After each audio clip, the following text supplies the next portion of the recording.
of the Out of the Ground podcast. My name is Vaibhav, and here with my Saharan brother Gaurav.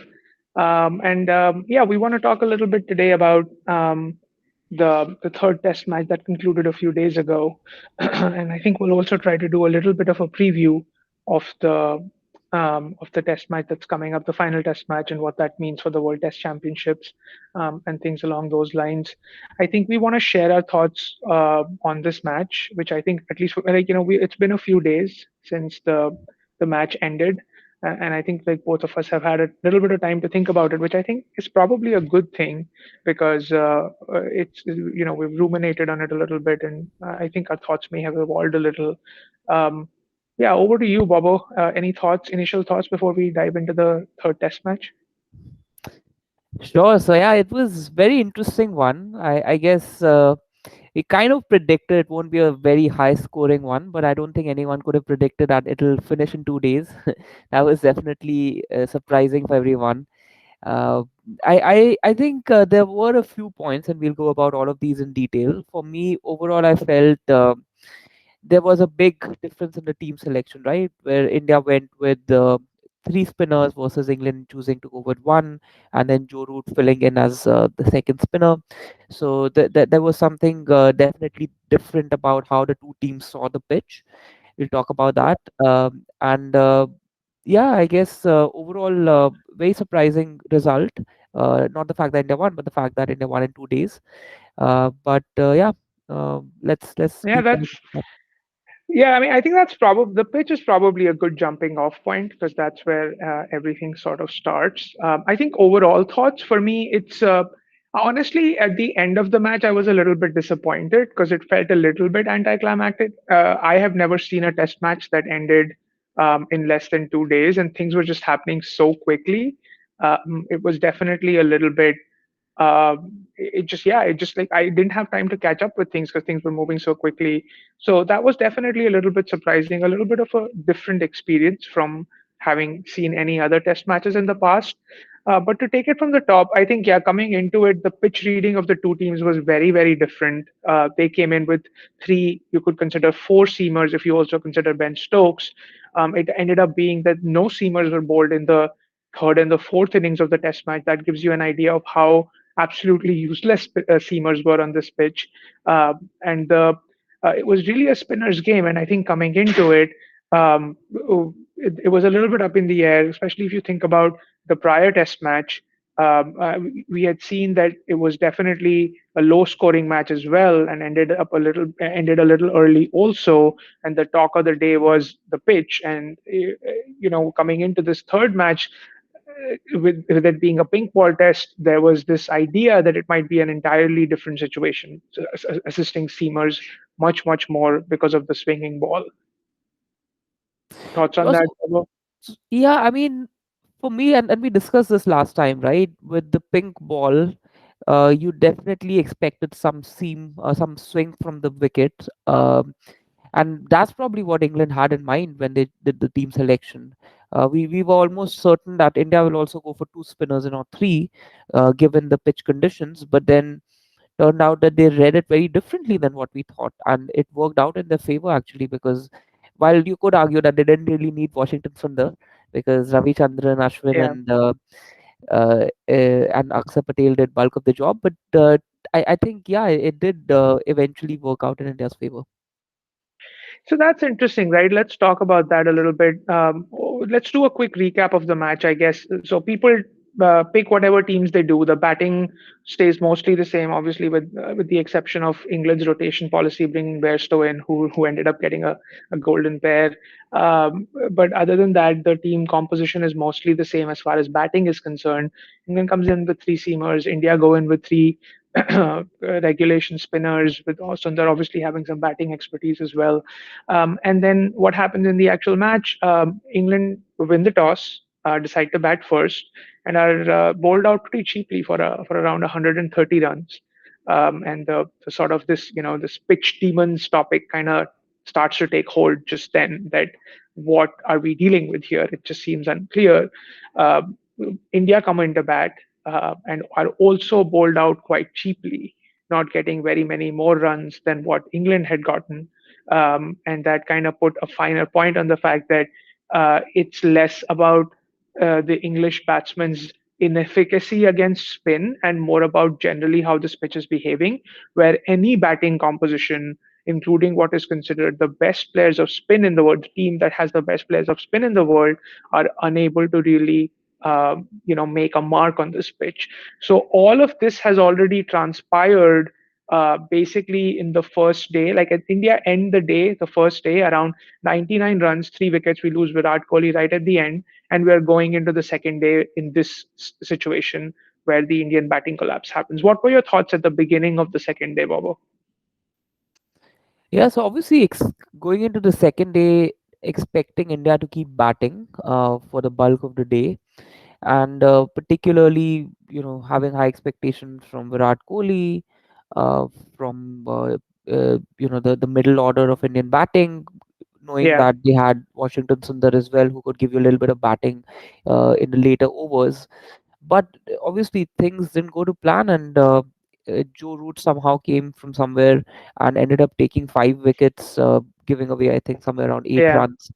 What was a bit surprising though for me is that despite seeing what happened in the first day of the test match, in the first inning, sorry, England still stuck to the pace bowler, so they still gave substantial amount of overs to Jofra Archer and James Anderson, knowing what was happening with the pitch.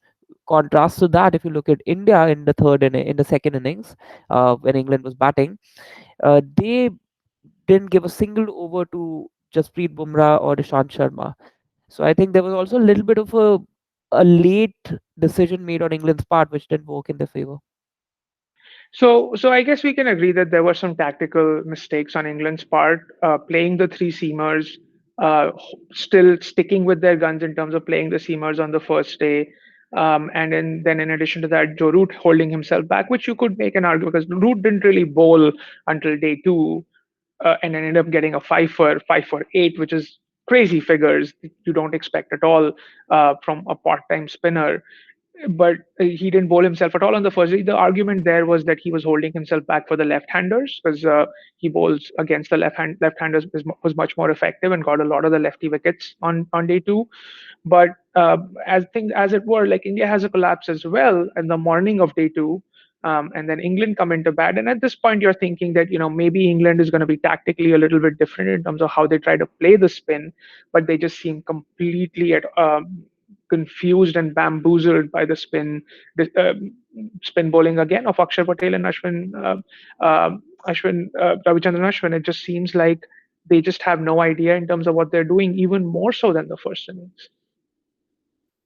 Yeah, absolutely. And I think, yeah, for me, Test cricket more than any other form of the game requires you to be very agile and uh, very much able to adjust to the conditions of the game, right? For Yeah, me, England did not do that in good time. For me, they should have already run out, like you said. Joe Root should have already come to bowl in the first day of the Test match, and yeah. given fewer overs to Jofra Archer and James Anderson. So, but yeah, I mean, it's something that I think they'll learn in the future Test matches. But for this one, I definitely feel that's where they went wrong. Yeah, and then they basically collapse a second time, and India is back to bat before the dinner break, and we kind of finish up the proceedings fairly quickly after that with Rohit Sharma hitting a quick fire 30 odd, whatever that was, and ending the match with a sixer. Again, there wasn't really enough to do in that last innings to say that India had finally come around to figuring out how to play this pitch. So that judgment cannot really be passed at that point. But just I want to talk about what I was feeling as when the match ended and how my feelings have kind of evolved, and get your thoughts on that as well. I think I definitely at the end of the match was feeling a little let down. I wanted to see 3 more days of Test cricket. I did think that the pitch played a huge part. I did not think that the pitch was unsafe. I did think that it held us in, like, it just, there's all this talk about how BCCI is the most powerful board in the world and we've created this largest stadium. that's cricketing stadium that exists in the world, but then just multiple malfunctions, like the lights went off twice. There were these marks all over the running marks of the bowlers were kind of like there were little holes where they were supposed to be running, and then at the actual popping crease there was a crater basically where when the fast bowlers were trying to bowl, the pitch was just not holding together at all. And those things sort of, I feel like they just show, it's shown a bad light on what we can do in terms of like preparing good solid pitches. So I would definitely, as far as ICC pitch, quote unquote, pitch rating is concerned, there's a gradation there, and I would definitely say that it was a poor pitch. And so that's one side of it. I don't think it was a dangerous pitch. I do think that it was a poor pitch. I do also feel that it played a part in ending this game earlier than it could have been gone. And so at that point, I was probably feeling a little bit more strongly about how things had kind of played out over the 2 days. And since then, I think maybe this is a little bit of a reaction to how the English media and players have reacted, because it's almost been made out such that it was an unfair game. And I think that I have a problem with, because I don't think that it was an unfair game. Both the sides were playing on exactly the same pitch. There was a distinct inability of the English batsmen to tackle the spinning display that was put on by the two sort of master Indian spinners, especially Ashwin. I think Aksar just worked out really well because he was able to exploit the conditions really, really well. But there has to be a lot that has to be said for that as well. So I think I have kind of come around from feeling a little bit let down to now being a little bit on the defensive, in feeling very strongly that it was not an unfair game.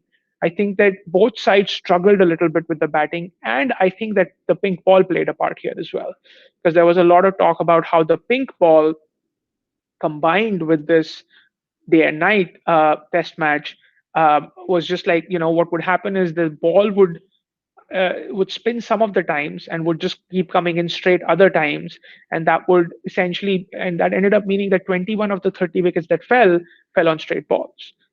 What role do you think the pink ball was playing uh, as this test match progressed? Yeah, sure. So before getting into the pink ball, I completely agree with your point on the pitch as well. Indeed, it wasn't, there were technical issues, and I guess a lot of it goes to the fact that it was, it's a new stadium. They didn't have a lot of cricket before that. So Yeah, I can discount some of that, given the fact that, given the recency of the stadium.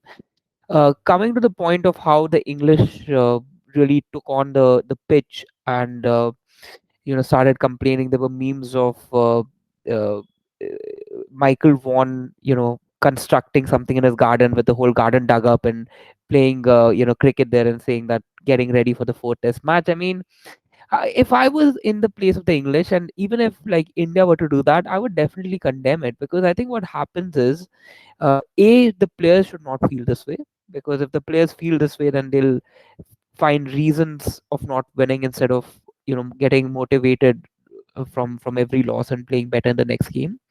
And secondly, because it's not helping anyone, right? Like, if you want to complain about the pitch from a technical standpoint and call out the reasons that you did, that's fair. But if you are citing those reasons as reasons for losing the game and why it was an unfair competition, it's not helping anyone, because you're supposed to play better.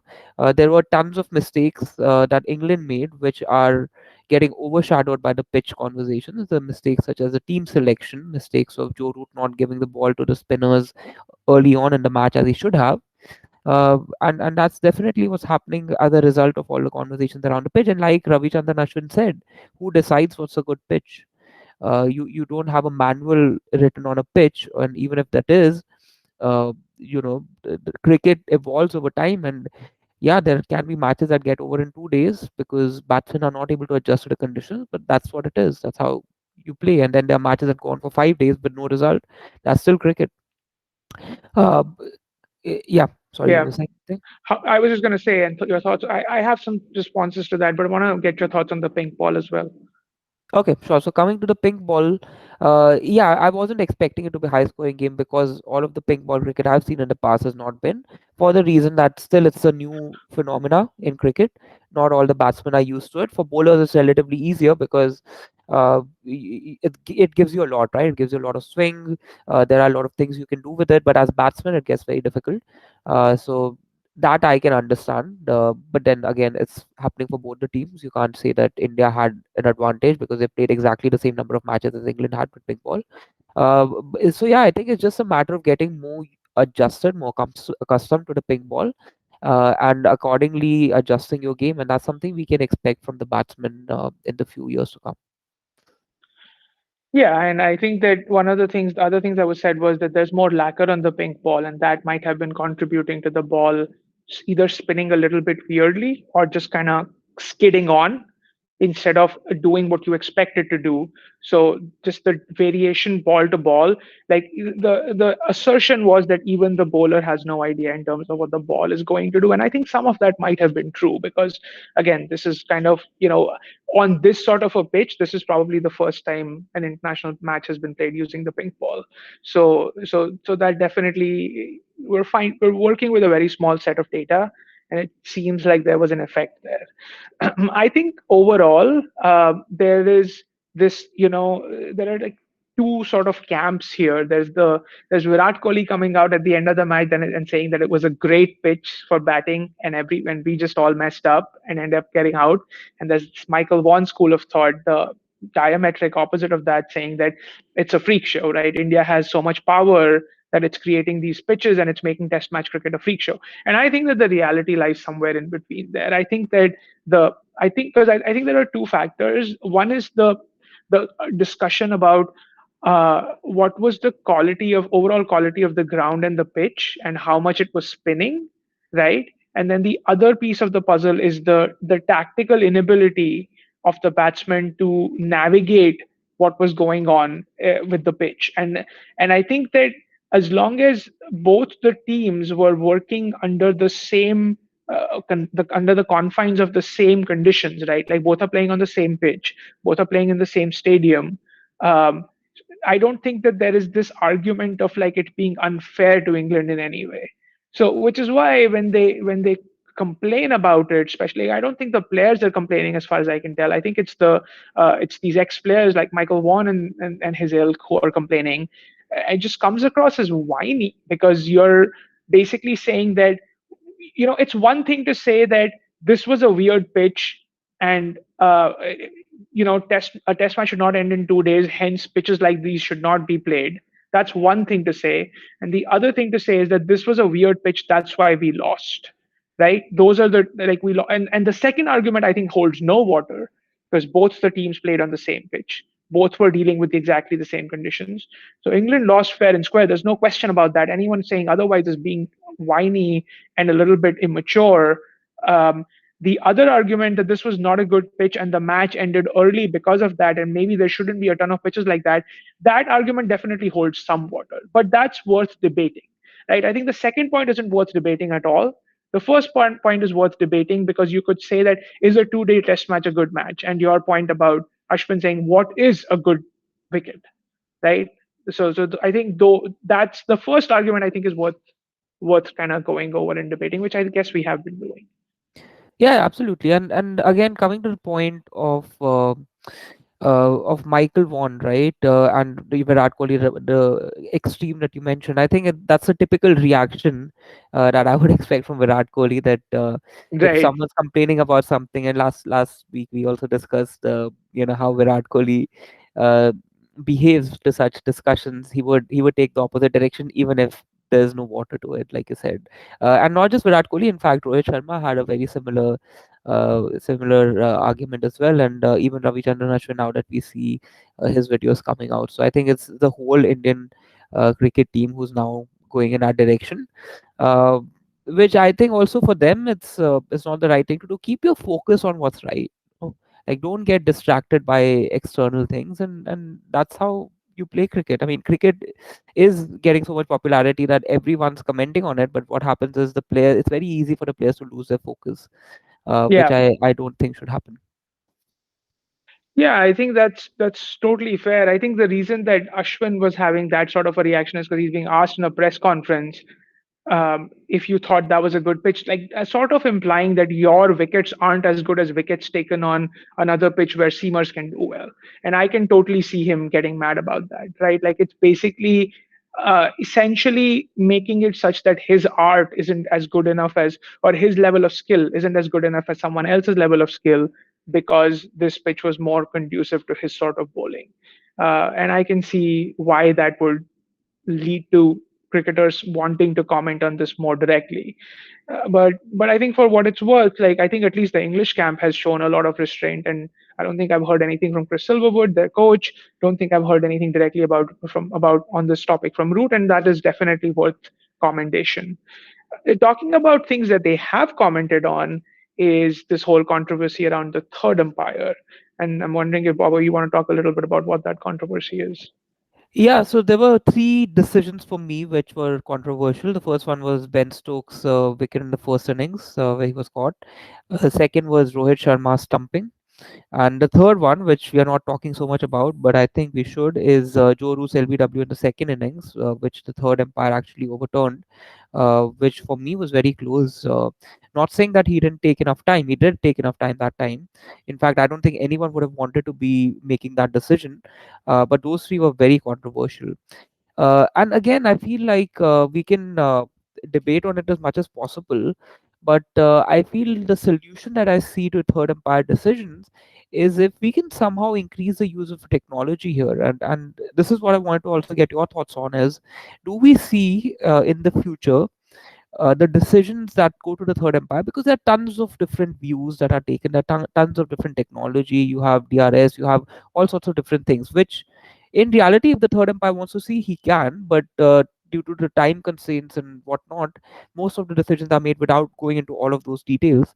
So can we expect technology to make the first decision through AI, through some sort of coding, that the technology makes the first decision and the third umpire just has to sign it off? Because obviously there should still be a manual element involved. A lot of decisions are still very very hard to make. But then what all the discussions around third empire not taking enough time and not seeing views from all sorts of places, I think those are some of the discussions we can avoid if we let technology make the decision, and then third empire just decides to overrule it or just go ahead with it. Yeah, I think that that's definitely possible. I have a few thoughts on that. I think first of all, to directly answer your question, yes, I think it's definitely possible to have an quote unquote on-field technology decision as opposed to an on-field umpire decision. That just I think there's a lot of resistance to that because it flies in the face of what conventional cricket has been about, with having on-field umpires and them being kind of the purveyors of what the correct sort of proceedings are in terms of decisions being taken. So there's probably a little bit of distrust around having technology take that seat there instead, and just completely changing the way that game works. But I think that the point here is that it has changed the way that the game works. Like I think Jared Kimber has a really good video on this where he talks about how DRS has changed the way batsmen play spin bowling because of all the LBW decisions that are now being referred to DRS.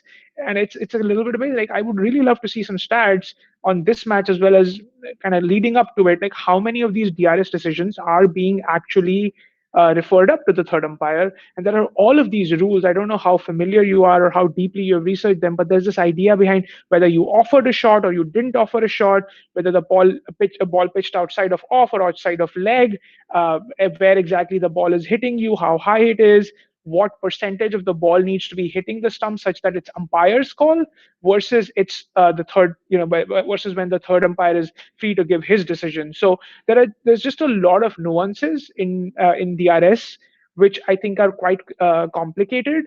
And I think we need to acknowledge that this needs to have another take a look taken at it, because it has changed the way that the game is being played. And I think we probably at some point need to go all in into this or just completely pull back, right? Like we need to have a little bit more clarity on how much trust do we have in technology, and if we have implicit trust, then like you say, we should allow technology to take on-field decisions as well, because of course technology can do that, right? With everything, like in terms of overstepping, in terms of catches, in terms of stumpings, in terms of LBWs, absolutely you can get an immediate technology decision on that, and then you can have and maybe there's another argument there. You have an on-field decision and you have a technology decision, and the third umpire can overrule the on-field anytime they see that there's a mismatch there.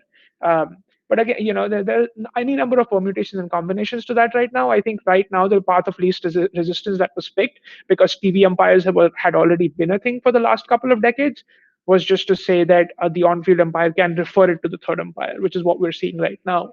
But yeah, I think that I can't argue against the fact that there was some really poor third umpiring on this particular tour and in this particular test match, because the umpire is just rushing to kind of give his. I will say, I think all three of the decisions that you've highlighted, the Stokes catch, the Rohit stumping, and the root dismissal. Uh, well, and again, I'm going to seem a little bit biased, but I think that except for the root dismissal, the first two were absolutely accurate. I think that they were accurate. They should have seen more camera angles, but the decision would have been the same. Um, the root dismissal, I think, was super borderline. In the old world, they used to say that the benefit of the doubt goes to the batsman, but that doesn't exist anymore. The way that it works now is that there's an on field call, and the third umpire needs to have sufficient evidence to overturn that call. If they can't, then the on field decision stands. Right, and that time the soft decision was that he's out, right? So the third umpire actually overturned the decision without having sufficient evidence that it was not out. So that was definitely controversial. I think that was definitely a reaction to what had been going on with all that criticism of not spending enough time. Absolutely. I think that was a reaction to that. Um, yeah, and I think that, but I think that it doesn't hurt to see all possible camera angles and spend that extra 2 minutes, because if we have the technology, then might as well use it. But I think to your point, a larger discussion needs to happen here to see how committed are we to using technology in giving decisions. And if we are fully committed, then there needs to be some aspect, some level of like having that technology on field decision ready at all times, which the third umpire can choose to use or not choose to use, and maybe give the third umpire more power in addition to what the on field umpires have. And lastly, completely take that remote, right? There's no real reason for the third umpire to be on site.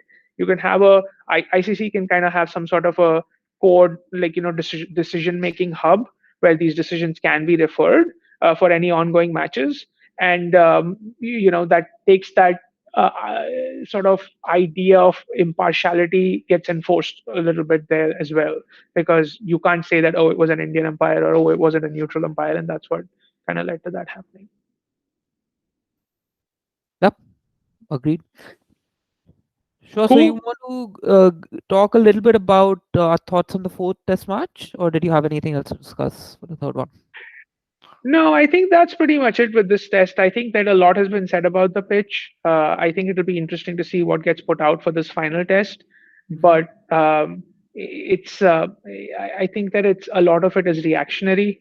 And I think that it's a lot of like, a lot about also like people like Juan are also sort of famously Twitter trolls. So taking them seriously beyond a certain point also becomes a little bit difficult. So I think hopefully calmer minds will prevail in the longer run, and we will really think about how much importance we are placing on on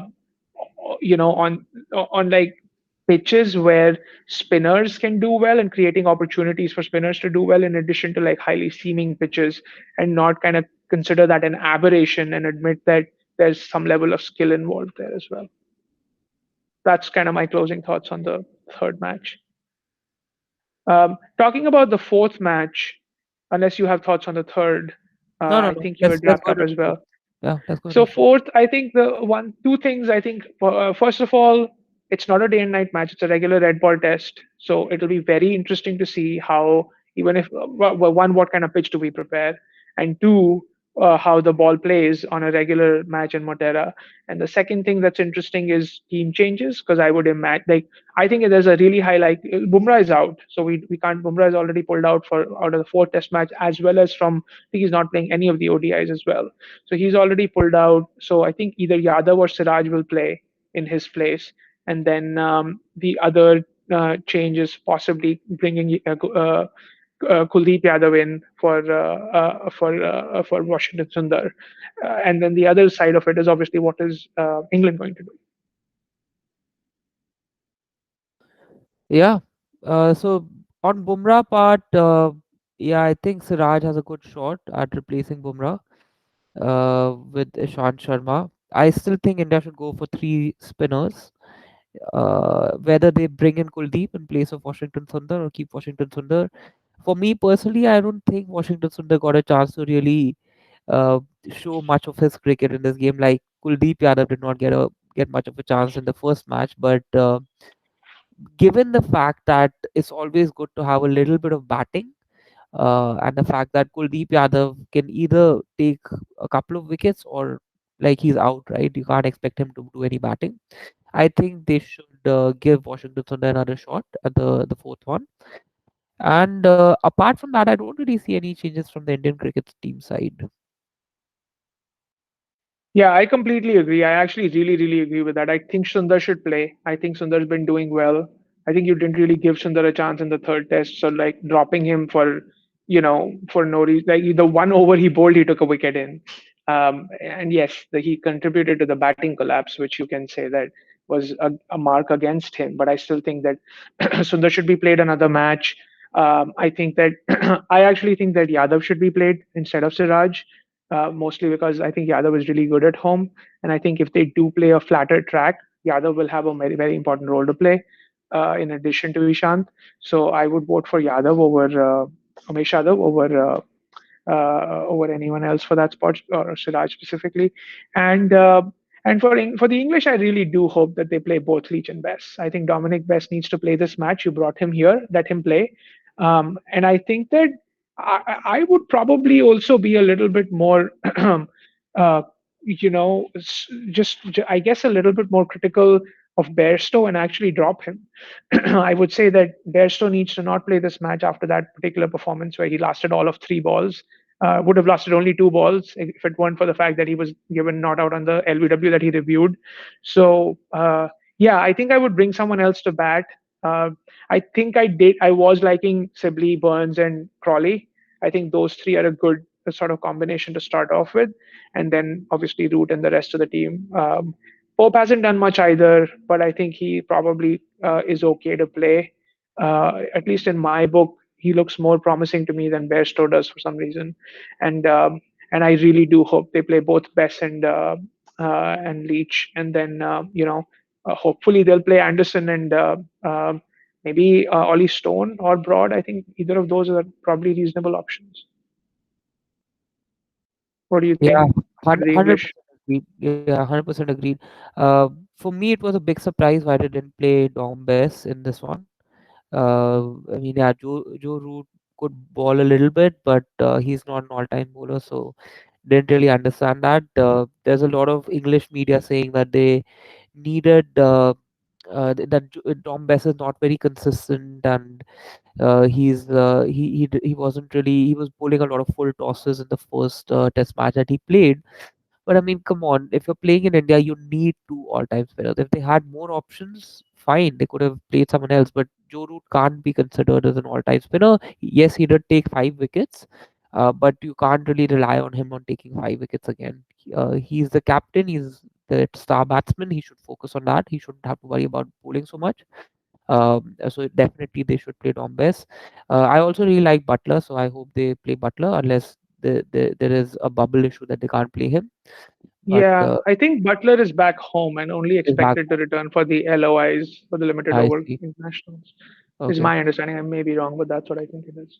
Okay. But there haven't been any other announcements on English team, right? Because usually a couple of days No, before the match they have something. Okay. I don't think so.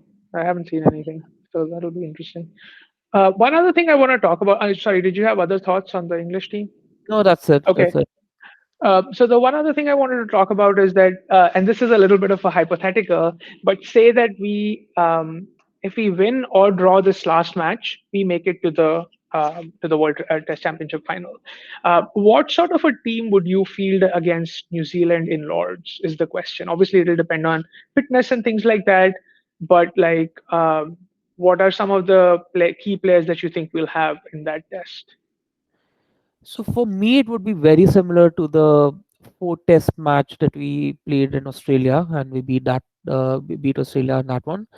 Uh, obviously with with the additions of Virat Kohli and a couple of other players who were injured at that time, but I would keep a team similar to that in the sense I would still have Chiteshwar Pujara, I would have Shubman Gill, uh, followed up with Virat Kohli and Rohit Sharma obviously opens with the Gill.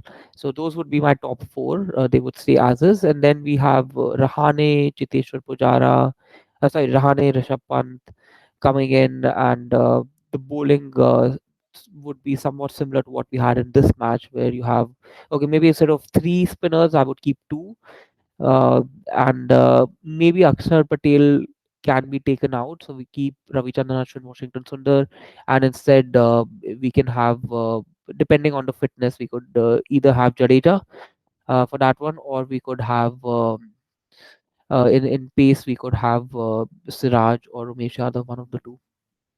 So yeah, I feel a little bit differently about like my ideal team if everyone was fit. I think that I would play either Sundar or Jadeja. I would not play both of them. I would definitely play Ashwin, and then I would play like a pace trio. I would play like ideally everyone being fit. I would probably play Bumrah, Shami, and Ishan Sharma. But like basically, Bumrah, Shami, and Ishan Sharma would be my top three. But then if I needed to take people out because they were unfit, like I think I would probably replace uh, with with Siraj or Umesh Yadav. And then potentially like have other kind of down the line options there, like Shardul Thakur maybe, and there's a couple of other guys I'm sure that I'm not thinking of right now. But yeah, I think I would play that primary pace attack of Shami, Bumrah, and Sharma if all three were available.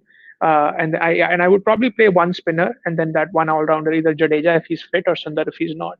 And then the batting lineup, I think you've already articulated. So yeah, I think if we make it, it'll be a really competitive team.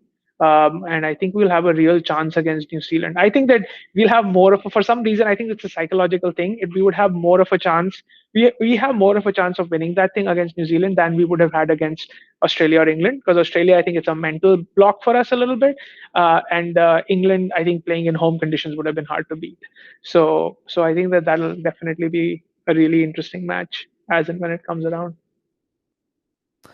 Yeah, definitely. And I mean, I hope India wins or draws the next one. I really hope so. It would be nice to see them in England, and that'll be an interesting one for sure. There'll be no discussions on the pitch for that on that one for sure. Can count on that.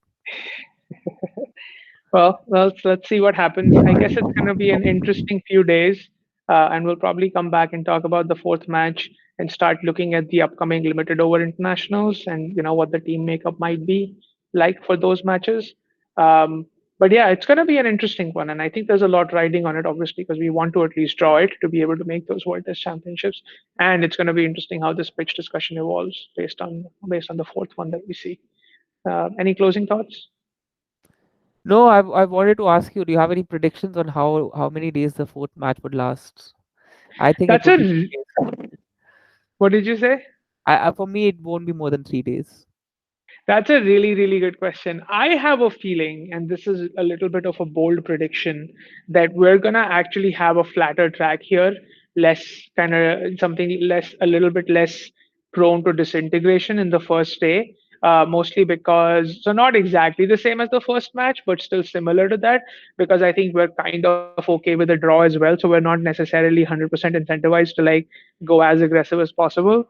So I think it's going to be a little bit flatter. I think the game will go into the fourth day, and I have a feeling that India will win this match. That's my prediction. Yeah, sounds good. Sounds good. Let's see. Cool. All right. Then that's all we have today on the fifth episode of the Out of the Ground podcast, and we'll be back with a preview of the or a review of the fourth match and a preview of the upcoming LOIs. Stay Right. tuned.